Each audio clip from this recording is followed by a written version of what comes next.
The photograph that was never printed whole by the time the city began hanging centennial banners across every transit line. Graham Sloane had seen the first landing photograph so many times that he no longer really saw it. It was on coffee sleeves, souvenir tins, restaurant placemats, and the temporary screens that had been installed along the central avenue. 6 members of the first official expedition stood in a shallow valley under a pale sky, their boots planted in gray soil, the expedition flag lifting in the wind behind them. The image was supposed to mean beginning. To Graham, for most of that spring, it mostly meant customers. His restaurant sat 3 blocks from the old station district, close enough to benefit from the centennial crowds without paying station district rent. He had spent 11 years building the place into something reliable. Not fashionable, not famous, but full most evenings and steady enough that 3 of his employees had been with him for more than 5 years. Steady, however, was not the same as comfortable. The rent had gone up in January. The main cold cabinet had started making a noise that Graham described as a machine reconsidering its commitment to refrigeration. And the city was still deciding which small restaurants would receive temporary catering permits for the centennial events. If Graham won one of those contracts, he could replace the cold cabinet without borrowing money and keep everyone's hours where they were. So when one of his servers suggested buying a new wall display for the dining room, Graham checked the price, stared at her for 3 seconds, and said, "For that much, I want the wall included." 2 days later, he went to a public surplus sale behind the old station. The city had been clearing storage rooms ahead of the centennial. Most of what was offered looked exactly like what it was. Old shelves, scratched cabinets, obsolete display stands, folding barriers, and enough institutional chairs to seat a small republic. Graham found a frame leaning behind a stack of dented signboards. It was large, heavy, and still held a faded copy of the first landing photograph behind protective plastic. One corner was scratched. The backing bowed outward slightly. The price tag was low enough that Graham checked twice. A clerk noticed. "Nobody wants the old displays," she said. "Everyone wants the new centennial editions." "Good," Graham said. "My customers are about to experience authentic municipal history." The clerk laughed and processed the sale. That evening, after the restaurant closed, Graham and Claire carried the frame onto the largest table near the back wall. Claire Rowan had lived with Graham long enough to know that when he said a repair would take 5 minutes, she should bring a chair. "You bought the heaviest photograph in the city," she said. "I bought a bargain." "You said that about the mixer." "The mixer works. It walks 6 inches to the left every time you turn it on. That is mobility." Claire shook her head and held the frame steady while Graham removed the rear clips. The warped backing panel resisted him. He loosened 2 screws, lifted one corner, and heard something slide inside. A sheet of stiff paper slipped out and landed face down on the table. Graham paused. "Please tell me that's not the warranty. On a century-old frame? I believe in excellent customer service." He turned the sheet over. For several seconds, neither of them spoke. It was the first landing photograph, and it was not. The 6 expedition members stood in exactly the same positions. The flag bent at the same angle. One explorer had his left hand lifted, caught halfway through a gesture Graham had seen printed on mugs all month. But this image extended far beyond the familiar edges. To the left stood more than 30 people. Behind them were low buildings, not temporary shelters. Buildings with patched roofs, smoke vents, storage racks, and walls worn by use. A narrow water channel crossed the ground behind the expedition party. Containers sat beside it. Fabric hung from a line between 2 posts. An older man from the expedition stood face to face with someone in work clothes, clearly speaking to him. And near the center of the newly revealed section, a woman rested one hand on the shoulder of the expedition commander. Graham leaned closer. "That's not a later picture." Claire did not answer. He looked at her. She was staring at the woman near the water channel. "What?" Claire reached automatically for the chain at her neck, then stopped. She did not wear the family pendant every day. It was kept in a small box at home. "The thing she's wearing," Claire said. Graham looked back at the photograph. Around the woman's neck was a dark metal pendant made of 2 flattened loops crossing through each other, almost like a knot. Claire's family pendant had the same shape. Not similar in a vague way. The same shape. Graham sat down. Graham looked from the 6 expedition members to the crowded settlement beyond the familiar crop. If those 6 were the first people here, he said, who were all the people waiting for them? Claire kept looking at the photograph. Then she said, my family needs to see this before anybody else does. Graham's first instinct was exactly what Claire expected. We should get it somewhere safe. I agree. The archive has controlled storage. I didn't say the archive. Graham looked at her. Claire, this is paper. Old paper. And if those people are from my community, we don't know that. No, we don't. Which is why somebody qualified should look at it. Claire folded her arms. Graham recognized the posture. It did not mean she was angry. It meant she had decided not to let him solve a conversation by making a checklist. I'm talking about keeping the photographs safe, he said. And I'm talking about who gets told first. Those can be the same problem. They're not. Graham almost answered, then stopped. Claire pointed to the photograph. If that woman is connected to my family, and if those people were in the valley before the expedition, then this isn't just an old picture the archive misplaced. I know. Do you? He exhaled. I know enough not to hang it over table 7. That got the smallest hint of a smile. Then Claire said, let me take a copy to my aunt and 2 others in the valley. Not the original, just a copy. We go this weekend. Before Graham could answer, his phone buzzed. The surplus office. He frowned and read the message. What? They're auditing the old station lot. They forgot to photograph the serial plate on the back of the frame. Claire looked at the open backing, then at him. They want a picture? Tomorrow, if possible. For one absurd moment, Graham wanted to put everything back together, photograph the serial plate, and let the problem wait until after the centennial. He thought of the catering contract, the cold cabinet, payroll. Then he looked again at the people who had been outside the famous photograph for almost 100 years. He typed a reply. Frame is currently open for minor repair. I can send the serial number Monday. He set the phone down. Weekend, he said. Claire nodded. The valley where Claire's family lived was 3 hours from the city by road and another 40 minutes after the main transit lane ended. Graham had been there many times, mostly for family gatherings, weddings, and the kind of visits that began with lunch and somehow became evening. He had never thought of the place as historical. The photograph had not changed the valley. It had changed what Graham noticed about it. Claire's aunt, Mara Rowan, ran a repair shop near the center of the settlement. Mara was in her 60s, broad-shouldered, gray-haired, and famous within the family for refusing to replace anything that could still be made useful. When Claire showed her the image, Mara did not speak for a long time. Then she touched the knot pendant in the photograph. My grandmother had one. Claire looked at her. You never told me that. You never asked. Did she say where it came from? Mara shook her head. She said her mother gave it to her. That's all. They showed the photograph to 3 more people that afternoon. The reactions were immediately different. Evan Pell, who worked maintenance for the Valley Extraction Project, stared at the image and said, if this starts a land review, half my crew is going to think you just fired them.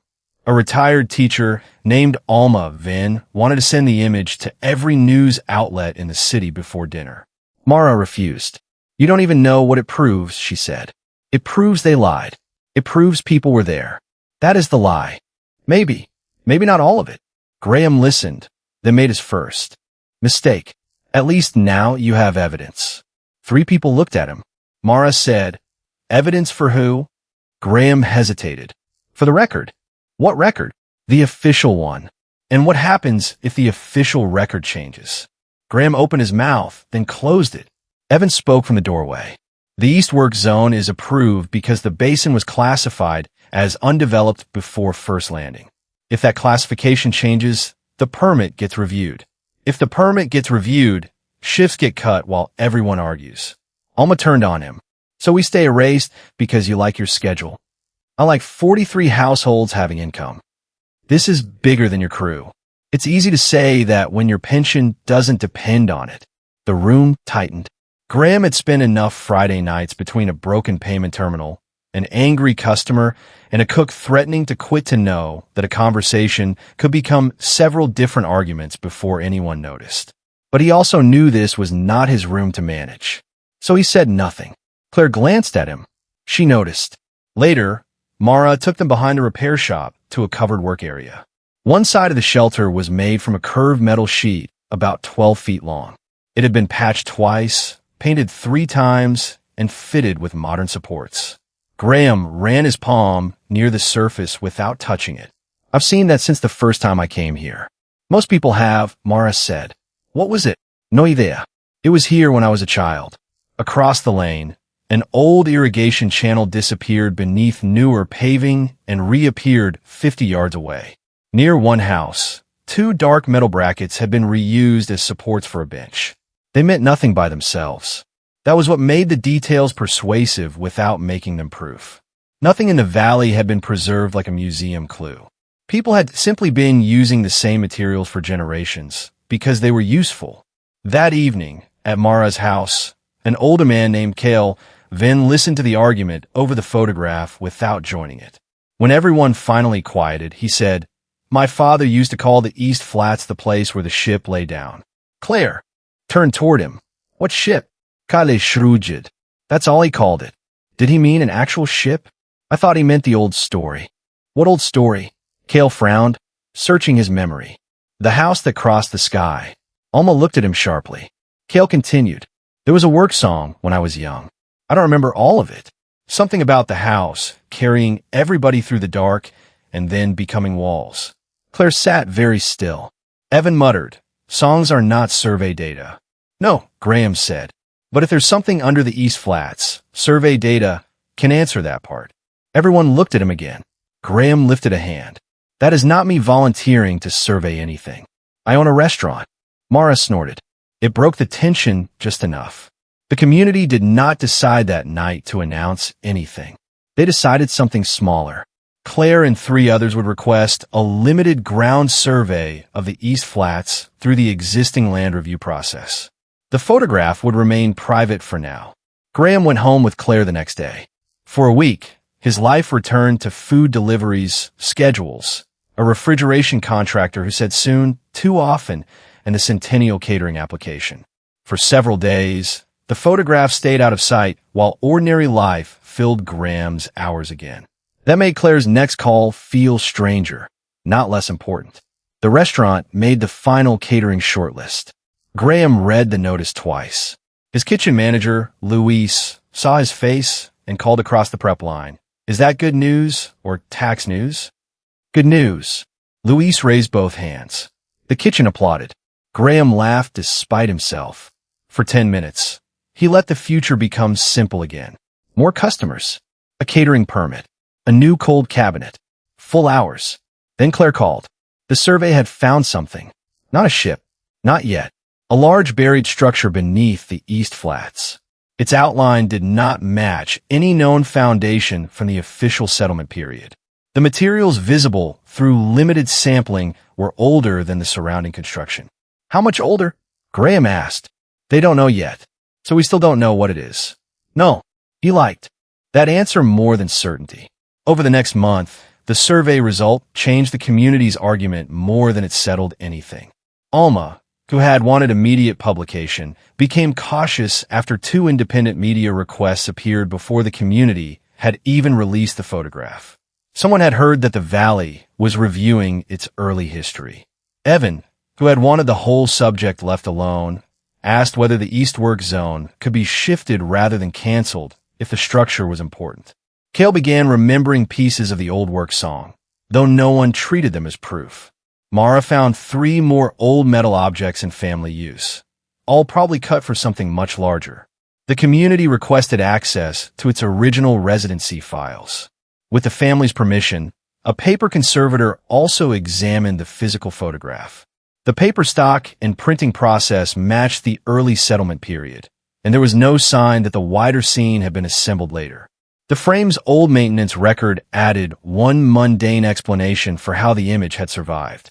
Decades after the first display opened, a smaller replacement print had been mounted over the older sheet, and the backing had been sealed again. No one had needed to hide the original a second time. They had simply stopped looking behind the version they expected to see. A week later, Mara and Evan came to the city for a permit meeting and stopped at Graham's restaurant afterward. Graham seated them at a corner table after the lunch rush. He expected them to talk about the buried structure. Instead, they spent 10 minutes arguing about soup. Mara said the city version of valley bean stew used too much spice. Evan said that was because the valley version tasted like a maintenance ration with ambitions. Graham listened until Mara pointed a spoon at him. Settle this. Absolutely not. I have already learned not to decide matters of cultural ownership. Evan laughed hard enough to cough. It was the first time Graham had seen either of them laugh since the photograph appeared. For a few minutes, the buried structure, the permits, and the old picture stopped owning the room.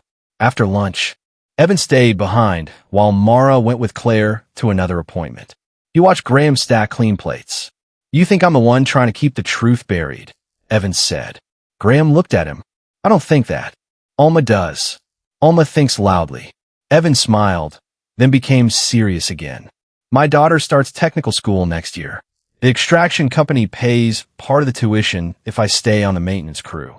If the project freezes for 2 years while lawyers decide who owned what before my grandfather was born, that matters to me. Graham nodded. And I still want to know if the photograph is real. Evan continued. Those things can both be true. Evan's words stayed with Graham. He had been sorting the community too neatly into people who wanted the truth and people who feared it. Evan wanted the truth too. He also wanted his daughter's tuition protected. Everyone seemed to be defending some piece of the future. They disagreed about what could be risked to defend it. 2 days later, the Centennial office invited the restaurants on the final catering shortlist to a preview event. Graham attended because skipping it would have been foolish. The renovated station hall was full of workers installing displays. A new First Landing reproduction covered one wall from floor to ceiling. Graham stopped in front of it. For the first time, the crop itself looked obvious to him. The 6 expedition members were framed perfectly in the center. The valley behind them looked open and empty. Nothing about the picture appeared dishonest, unless you knew what sat inches beyond its printed edge. A catering coordinator came up beside him. Good image, isn't it? Graham looked at the familiar 6 figures. I've seen more of it lately. The coordinator assumed he meant other copies and moved on. Graham did not correct her. The preview should have made him feel closer to the contract. Instead, it made the 2 parts of his life collide in a way they had not before. His restaurant needed the centennial. His staff had already begun planning extra shifts. The city was spending heavily on visitors who were coming, in part, to celebrate a story Graham now knew was incomplete. He did not suddenly hate the festival. That would have been easy. He still wanted the crowds. He still wanted the contract. He still liked the old station and the food stalls and the music that filled the square at night. What bothered him was that he could no longer pretend the business opportunity and the photograph belonged to separate worlds. When he told Claire that evening, she said, Good. You were getting dangerously close to becoming morally uncomplicated. I was enjoying it. I know. Graham leaned against the kitchen counter. I want the contract. I know that too. And if the centennial changes, we might lose it. Claire nodded. He waited for her to tell him what the right answer was. She did not. Claire did not tell him what the right answer was. She had her own stake in the photograph and her own choices to make. Graham understood that wanting her approval would be easier than deciding what he could live with, but it would not be fair to either of them. Claire spent more time in the valley. Some weeks Graham saw her only late at night, after he closed the restaurant. They were not fighting, but their lives had begun moving on separate schedules. One night, Claire arrived home after midnight and found Graham asleep at the table with a supplier invoice under his hand. She woke him gently. Go to bed. I was checking numbers. You were losing consciousness on numbers. That is a management technique. She put a folder on the table. Graham saw her expression and woke fully. What? We found the registration date. For the valley? For the group our families are supposed to descend from. Claire opened the folder. The official record says they were entered as support labor 34 years after first landing. Okay. On the exact same date, the expedition company issued a large emergency distribution to the valley. Medicine, filtration cartridges, power cells, machine parts. Graham stared at the pages. Could be normal. It could. But you don't think it is. I don't know what I think yet. Graham did not push her toward conclusion. By then, both of them had learned to distrust the easiest version of events. Nearly 2 more months passed. Records moved slowly, old files had gaps, and the community still disagreed about what it wanted from any answer they found. A historian hired by the Valley Council found references to a private migration vessel that had disappeared from long-range traffic records decades before first landing. The ship's name was Hearthlight. It had carried settlers, equipment, seed stock, and industrial modules intended for a colony much farther out. The vessel had never reached its destination. No verified wreck had been found. The name meant little until engineers compared the known dimensions of Hearthlight with the buried structure under the East Flats. They were not a perfect match. They did not need to be. Too much of the structure had been dismantled over generations. But the surviving curve, internal ribs, and material composition were consistent with that class of vessel. That connection made the buried structure more plausible, but it still did not explain why the people in the photograph had vanished from the official story. The residency files supplied the harder answer. Claire called Graham from Mara's shop. Her voice was controlled in the way it became when she was trying not to let anger decide what she believed. There are signatures. On what? The labor registration. Graham closed his office door. Whose? People from the valley. Original people. What does that mean? It means they agreed. When Graham reached the valley that evening, the meeting had already begun. No one was shouting. The quiet made the documents feel heavier. The documents were simple enough that the important part did not require legal training. The buried settlers had been living in the valley before the official expedition. By the time the expedition arrived, the community's filters were failing. A respiratory infection had spread through part of the settlement. Their fabrication system could replace some components, but not all. The expedition had medicine and compatible industrial parts. The company funding the expedition also had a problem.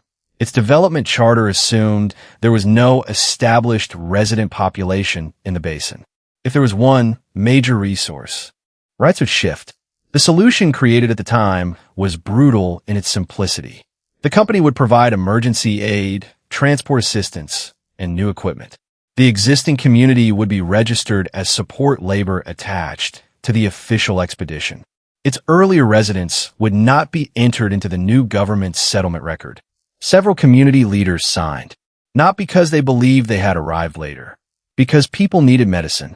Claire stared at one of the names. My family signed this. Mara was beside her. Looks like it. So they agreed to disappear. No, Mara said. Claire looked at her. Mara tapped the medical inventory. They agreed to get people through winter. It became the same thing. Later, the room remained quiet.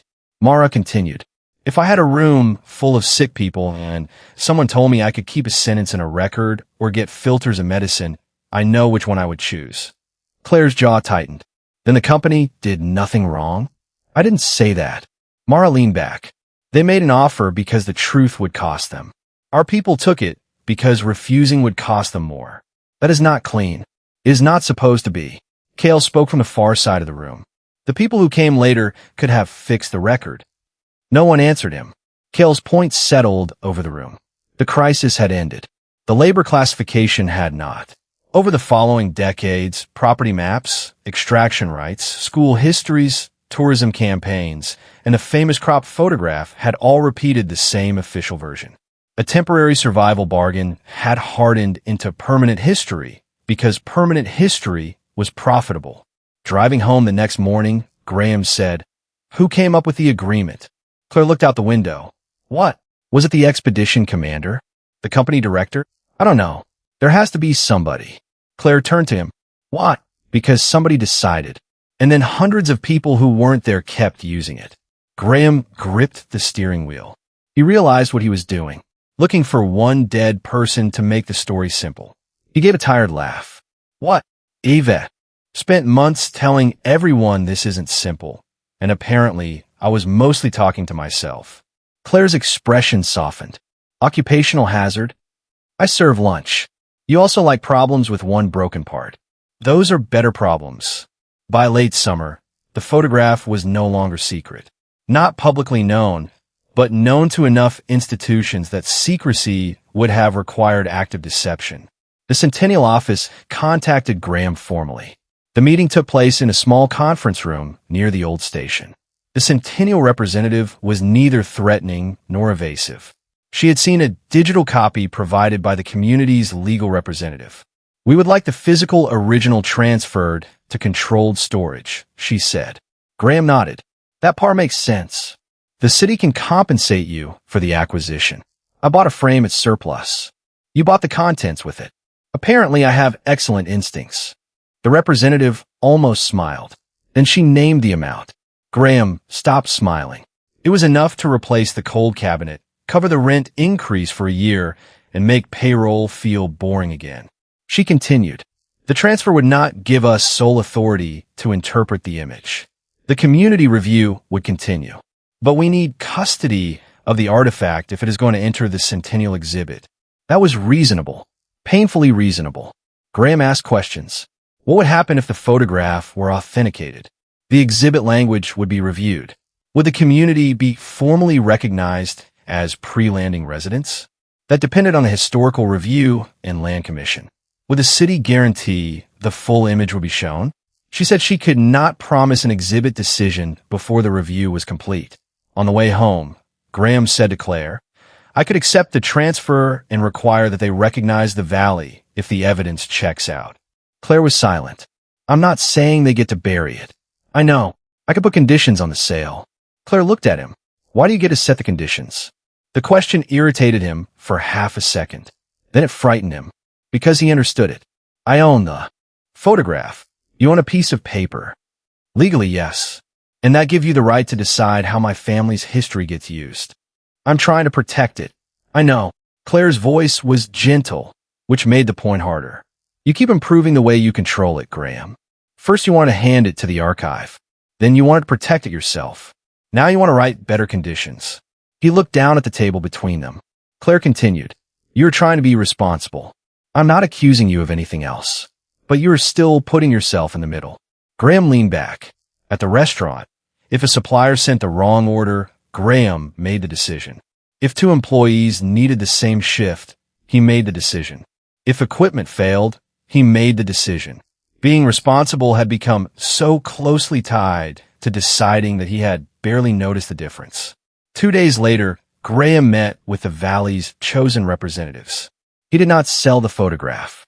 He transferred control of its historical and public use to the community trust they had formed for the review. The original would still be stored in a professional facility, but no institution could use it publicly without the trust's authorization. Graham signed the papers and felt, unexpectedly, not noble but nervous. The money disappeared from his future. A week later, the Centennial catering decision was postponed while several event programs were revised. Louise found Graham replacing a cracked shelf in the pantry. "Tell me something good. The new shelf fits." "I meant about the contract." "No decision." Louise nodded. "Cold cabinet. Still dying artistically." "Hours." Graham hesitated. "For 2 weeks, I need to trim everyone by 1 shift. Me included, if I could figure out how to fire myself." Louise studied him.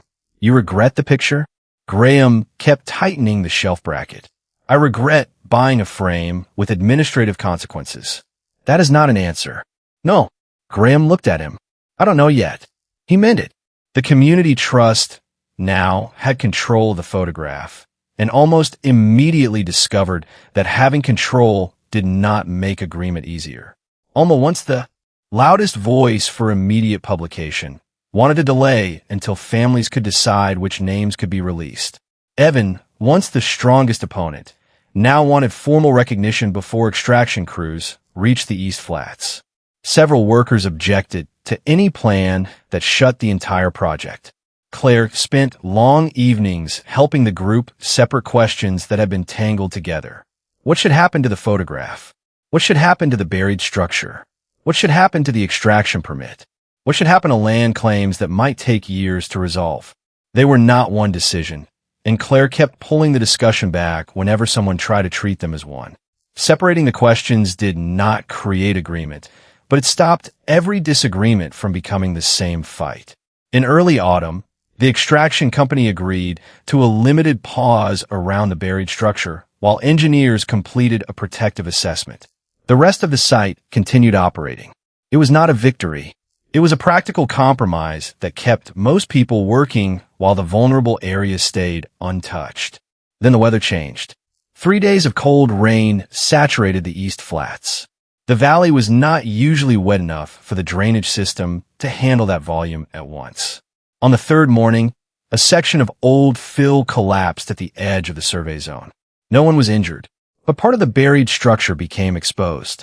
The engineers had been planning a controlled access 2 weeks later. Now the soil around the exposed section was moving. If left unsupported, the structure itself could collapse. If heavy extraction equipment continued operating too close to the weak zone, vibration could make the movement worse. And if excited residents rushed in to uncover more, they could destroy exactly what they wanted to protect. Claire called Graham before sunrise. "We need more people who can stay calm than we currently have." Graham sat up. "You need engineers." "We have engineers." "Then what do you need me for?" "A room with 50 people would be easier." "That's not encouraging. Please come." By the time Graham reached the East Flats, the rain had thinned to a hard mist. Temporary lights stood around a broad depression in the ground. A curved section of dark hull plating showed beneath torn layers of earth. People clustered in groups. The engineers spoke to the extraction supervisor. The extraction supervisor spoke to company headquarters. Valley residents spoke to the community trust. 2 workers argued about whether a loader should be moved. A local council member was trying to keep media drones outside the restricted area. No one was doing anything obviously foolish. That was the problem. Everyone was solving a different emergency. Graham stood beside Claire for less than a minute before he understood. At the restaurant, a bad rush rarely failed because nobody knew how to cook. It failed when 6 people each did the sensible thing for their own station, and the whole room stopped working together. He pointed toward the engineer in charge. "Who decides the safety boundary?" "Dr. Sato." "Who decides where the extraction machines go?" "The extraction supervisor." "Who decides what part of the hull can be opened?" "The trust, after Sato, says it's safe." "Good." Claire looked at him. "What?" "Nothing. I just wanted to know if the problem was impossible or merely crowded." He walked to Dr. Sato. "I don't need the engineering explanation. I need the minimum area nobody should touch." Sato looked surprised. Then he pointed. "From that marker to the north trench. No vehicle load inside it. No one enters the exposed cavity." Graham repeated the boundary back to him. Then he found the extraction supervisor. "If that area is closed, where can your crews work without losing the whole shift?" The supervisor frowned. "We can move the grading team west, but the haulers are staged here." "Can they stage somewhere else?" "South Service Road." "How long?" 20 minutes if nobody blocks it." Graham looked toward the group of residents standing on the service road. There was the next problem. He went to the community representatives. "If those trucks move south, Sato gets the quiet zone he needs." Alma said, "We're not moving people until we know what the company plans to do." Graham nodded, then asked them, "But the trucks need the road whether they leave or stay." Evan, standing beside her, said, "He's right." Alma glared at him. Evan shrugged. "I work with those trucks." The road cleared. For the next hour, Graham did not command the site. He connected decisions. He made sure the person responsible for one decision was speaking to the person affected by it. When someone tried to argue the entire land rights dispute beside a sinking trench, Graham said, "That may be the important argument. It is not the next argument." When a crew member asked whether the hull was historically protected, Graham pointed toward the community representative and said, "Ask her." "I own soup." Claire heard him and, despite everything, laughed once. Claire's laugh vanished into the rain, but Graham felt the tension ease for one useful second. He had not needed to become an engineer or an official. He only needed to keep the right people talking to one another. At one point, Graham pushed too hard. The rain intensified. Sato warned that the exposed section might lose support if they waited another hour. Graham looked at Claire and said, "They need an answer now." Claire's face changed. "Who is that?" He stopped. The trust had not finished deciding which section could be accessed. Graham had slipped back into the instinct to make speed equal authority. He nodded once. "You're right." He turned to Sato. "What is the smallest decision you need?" "Permission to stabilize the outer rib and clear one access point. Nothing inside." Claire took that back to the trust. 5 minutes later, they approved it. The rest of the day moved that way. No grand order settled everything. The work advanced through limited decisions made by the people who actually had the right and knowledge to make them. By afternoon, the exposed hull was stable enough for a controlled opening. The engineers removed a panel that had already been cut and repurposed generations earlier. Behind it was not a pristine spacecraft interior. The surviving structure had been lived in, dismantled, repaired, and built around. Sections of modern support crossed old ribs. Old floor plates had been removed. A wall had been patched with locally made material. Nothing looked untouched. It looked inhabited. Inside one former common compartment, Sato found an interior panel covered with engraved names. The marks were not decorative. Rows of names had dates beside them. Some had small symbols. Claire entered only after the trust approved access. Graham followed farther back. She stopped in front of the wall. The earliest date was 37 years before first landing. Below it were dozens more. Mara found a family name that still existed in the valley. Kale found a symbol used on an old storage box in his house. Claire raised one hand toward a flattened double-loop symbol engraved beside 3 names. It matched the knot pinned in her family had carried for generations. She did not cry. She did not need to. She simply stood there long enough that Graham understood this was not the moment to speak. The photograph had shown that the official expedition met the community. The hull showed that the community had lived there before the expedition arrived. The people standing inside, it showed that the history had continued into the present. 3 different things. 3 different jobs. Together, enough.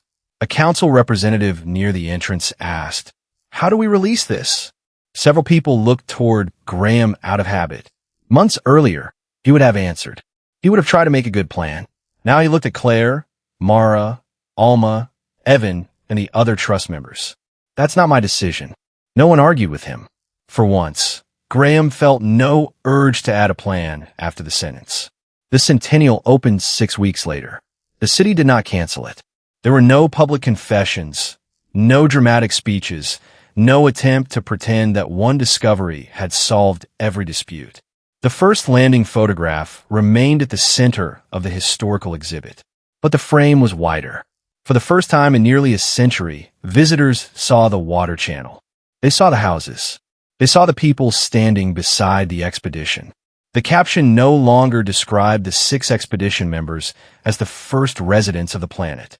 It read, "First Contact Expedition officially recorded by the present planetary government." Beside the image was a short statement prepared with the Valley Trust.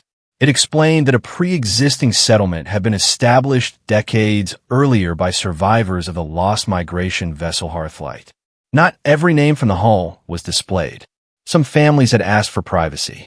The exhibit followed those limits. The extraction project continued, but its boundary moved away from the preserved hull zone. Some crews were reassigned. A few contracts changed. The Valley Trust gained formal representation in management of the historical site. The larger land questions did not disappear. They became real questions again, which was different. Graham's restaurant received a smaller centennial permit than he had hoped for. It was enough to bring crowds, not enough to make the year easy. The cold cabinet survived another 4 months through a combination of professional repair and what Louise called threats. Graham did not rename a dish after the photograph. He did not hang a sign announcing that the discovery had happened in his restaurant. When customers recognized him and asked what it felt like to uncover the real history of the planet, he usually said, "I opened the back of a frame." That answer disappointed some of them. Graham liked it for exactly that reason. 1 year later, the restaurant was still there. The new cold cabinet was quieter than the old one, which Graham considered suspicious. Louise remained convinced expensive machines should sound important. Claire still divided part of her time between the city and the Valley Trust, though the work had become less frantic. The original frame had returned to Graham after the photograph was transferred into archival storage. He hung it near the back of the restaurant. Inside it was not the famous picture.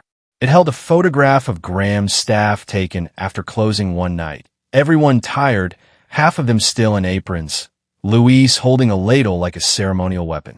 A server looked at the frame one afternoon and said, "That is probably the cheapest thing you ever bought and the most expensive thing this restaurant ever owned." Claire, sitting at the counter, said, "The frame wasn't expensive." Graham looked up from a delivery invoice. "Exactly. Excellent purchase." Claire laughed. The invoice in Graham's hand used a new regional delivery map. He was about to file it when Claire reached across the counter. "Wait." She turned the page toward herself. The old administrative label for her family's valley was gone. For generations, the map had classified the basin under a designation that translated roughly as undeveloped before settlement. Now a different name appeared, the name chosen by the community. Graham read it once. Claire read it again. Neither of them said anything for a moment. Then the kitchen bell rang. Graham folded the invoice and stood. The world did not stop to admire a corrected map. That was fine. The people in the old photograph had never needed to be added to history. They had been there all along. At last, the record had simply stopped cutting them out. Sometimes history does not need to be rewritten. It only needs to be seen without anything cut away. If Graham's discovery left you thinking about who gets to tell the stories we inherit, I'd love to hear your thoughts in the comments. And if you enjoyed this story, please like the video, share it with someone who might enjoy it too, and subscribe for more science fiction mystery from the channel.